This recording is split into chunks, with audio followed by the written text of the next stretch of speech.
مصروف ہوتی ہے۔ بہن کی شادی کو 6 سال ہو گئے ہیں، میں کبھی اس کے گھر نہیں گیا۔ عید شب رات کبھی بھی ابو یا امی جاتے ہیں۔ میری بیوی ایک دن مجھے کہنے لگی، آپ کی بہن جب بھی آتی ہے اس کے بچے گھر کا حال بگاڑ کر رکھ دیتے ہیں، خرچ ڈبل ہو جاتا ہے، اور تمہاری ماں ہم سے چھپا کر کبھی اس کو صابن کی پیٹی دیتی ہے، کبھی کپڑے، کبھی سرف کے ڈبے، اور کبھی تو چاول کا تیلا بھر دیتی ہے۔ اپنی ماں کو بولو یہ ہمارا گھر ہی کوئی خیرات سینٹر نہیں۔ مجھے بہت غصہ آیا، میں مشکل سے خرچ پورا کر رہا ہوں اور ماں سب کچھ بہن کو دے دیتی ہے۔ بہن ایک دن گھر آئی ہوئی تھی، اس کے بیٹے نے ٹی وی کا ریموٹ توڑ دیا۔ میں ماں سے غصے میں کہہ رہا تھا، ماں بہن کو بولو یہاں عید پہ آیا کرے بس، اور یہ جو آپ صابن، سرف اور چاول کا تیلا بھر کر دیتی ہے نا، اس کو بند کرے۔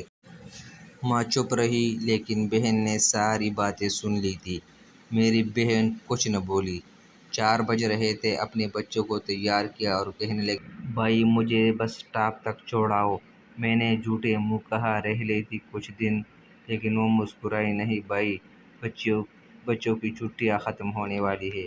پھر جب ہم دونوں بھائیوں میں زمین کا بنٹوارا ہو رہا تھا تو میں نے صاف انکار کیا، بھائی میں اپنی زمین سے بہن کو حصہ نہیں دوں گا۔ بہن سامنے بیٹھی تھی،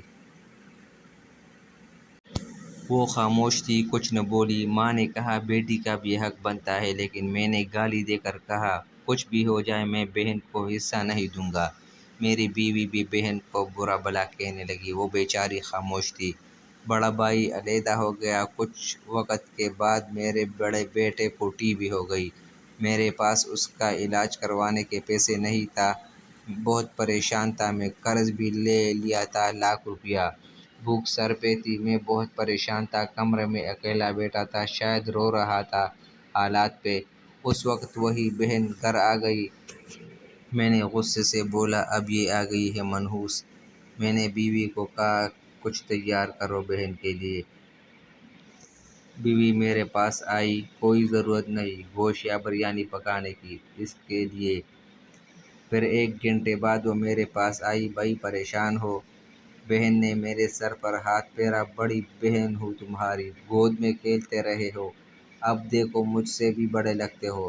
پھر میرے قریب ہوئی، اپنے پرس سے سونے کی کنگن نکالے میرے ہاتھ میں رکھ کے آہستہ سے بولی، پاگل تو یوں ہی پریشان ہوتا ہے، بچے اسکول تھے، میں نے سوچا دوڑتے بھائی سے مل کر آؤں، یہ کنگن بیچ کر اپنا خرچہ کر، بیٹے کا علاج کروا۔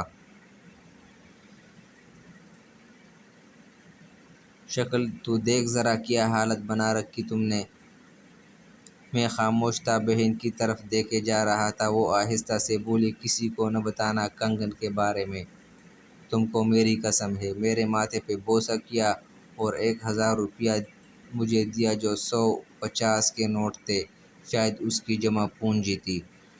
میری جیب میں ڈال کر بولی، بچوں کو گوشت لا کر دینا، پریشان نہ ہوا کر۔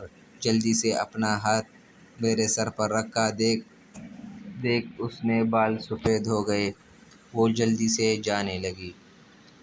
اس کے پیروں کی طرف میں دیکھا، ٹوٹی ہوئی جوتی پہنی تھی، پرانا سا دوپٹہ اوڑھا ہوا تھا، جب بھی آتی تھی وہی دوپٹہ اوڑھ کر آتی۔ بہن کی اس محبت میں مر گیا تھا۔ ہم بھائی کتنے مطلب پرست ہوتے ہیں، بہنوں کو پل بھر میں بیگانہ کر دیتے ہیں، اور بہنیں بھائیوں کا ذرا سا دکھ برداشت نہیں کر سکتی۔ وہ ہاتھ میں کنگن پکڑے زور سے رو رہا تھا۔ اس کے ساتھ میری آنکھیں بھی نم تھیں۔ اپنے گھر میں خدا جانے کتنے دکھ سہ رہی ہوتی ہے، کچھ لمحے بہنوں کے پاس بیٹھ کر حال پوچھ لیا کرے، شاید کہ ان کے چہرے پہ کچھ لمحوں کے لیے سکون آ جائے، کیونکہ بہنیں